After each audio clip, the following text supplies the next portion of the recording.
Kyk hierso, maak jy ook hierdie fout op sosiale media? Ek was al een wat hierdie massive fout gemaak het. Ek het gescroll, ek het 'n video gekyk, ek het gescroll, ek het 'n video gekyk. Ek het op 'n laat ouderdom Facebook gekry. Later, toe kry ek TikTok. Maar ek het nie following gehad nie, ek het nie ge-engage of gelike of geniks. Toe kom ek op hierdie vrou se video af wat sê, jy kan actually geld maak deur jou gescrollery. Ek het 'n bietjie navorsing gedoen en ja, vandag, my gescrollery maak vir my geld.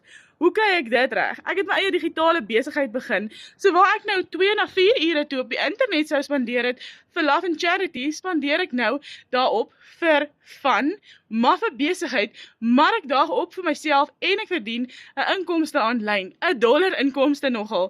Weet jy hoe sterk is die dollar teen die rand? Weet jy hoeveel kan jy met die $10 maak in vergelyking met R1? Hierdie besigheid kan jy begin met so min as $10. Dit gaan jou leer hoe om 'n passiewe inkomste aanlyn te maak.